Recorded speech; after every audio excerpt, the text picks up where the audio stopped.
জানেন যে আমাদের আজকের লং মার্চটি সচিবালয় পূর্ব ঘোষিত কর্মসূচি আমরা ইতিপূর্বে প্রশাসনকে জানিয়েছি, কিন্তু অত্যন্ত দুঃখ ও পরিতাপের বিষয় আজকে আমাদের শত শত লোক এসেছে, আমরা কর্মসূচি পালন করব, কিন্তু আমাদের কর্মসূচিতে মাইক ব্যবহার করতে বাধা দিচ্ছে প্রশাসন।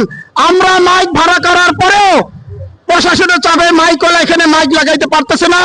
এই অনৈতিক কাজের আমরা তীব্র নিন্দা ও ঘৃণা জানাই।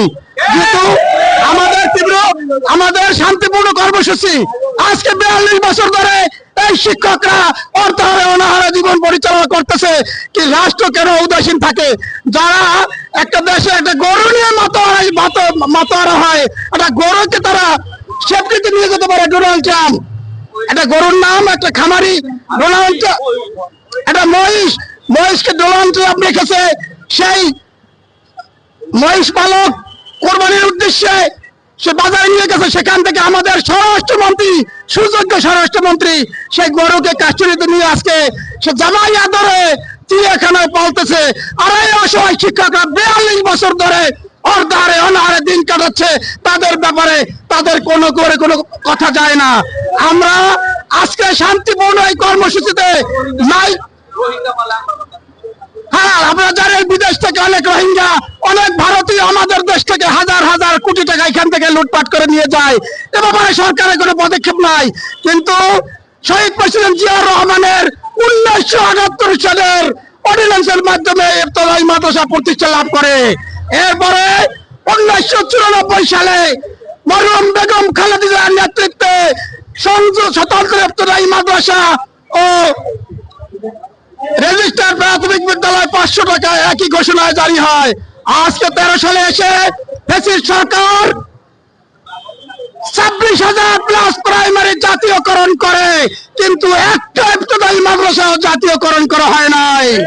প্রিয় দেশবাসী, আপনারা জানেন যে শহীদ প্রেসিডেন্ট জিয়াউর রহমানের হাতের গড়া প্রতিষ্ঠান হওয়ার কারণে ফ্যাসিস্ট আওয়ামী লীগ সরকার একটা মাদ্রাসাও জাতীয়করণ করে নাই। আমরা কি দেখতে পেলাম?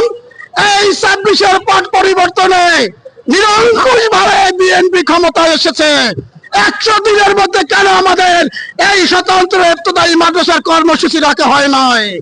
আমরা কি দেশের ভোটার নয়? আমরা কি দেশের নাগরিক নয়? আমরা প্রশাসনকে হুঁশিয়ার করে বলতে চাই, আপনারাও যেহেতু এদেশের নাগরিক, আপনারাও এদেশের কর্মকর্তা কর্মচারী, আমরাও এদেশের মালিক, আমাদের ট্যাক্সি আপনাদের বেতন হয়, কেন আপনারা আমাদেরকে মাইক ব্যবহার করতে বাধা দিচ্ছেন? আমরা কিছুক্ষণ পরেই শান্তিপূর্ণ লং মার্চ কর্মসূচি পালন করব। আমরা আশা করব আপনাদের সহযোগিতায় আমাদের শান্তিপূর্ণ লং মার্চ কর্মসূচি পালন হবে। আমরা কোনো বাধা চাই না, আমরা কোনো বিপত্তি চাই না। আমরা মানুষ গড়ার কারিগর শিক্ষক, আমরা অমানুষকে মানুষ করি। আপনারা আমাদের সাথে সৌজন্যমূলক কোনো আচরণ করবেন না। আজকে 11টার পূর্বে যদি আমাদের 25 নীতিমালার আলোকে এমপিও বাস্তবায়ন ঘোষণা করা না হয়, আমরা লং মার্চ সচিবালয় ঘোষণা করেছিলাম। কিন্তু দুঃখের বিষয়, এখন পর্যন্ত সরকারের পক্ষ থেকে আমরা কোনো সাড়া পাইনি। 25 নীতিমালার আলোকে স্বতন্ত্র ইফতেদায়ী মাদ্রাসার অনুদানভুক্তদের এমপিওভুক্ত চূড়ান্তকরণ গেজেট জারি করা 25 নীতিমালার আলোকে এলে আমাদের দাবি, এবং 1090টি শূন্য কোঠা শিক্ষকদের বেতন ছাড়ার দ্রুত ব্যবস্থা গ্রহণ।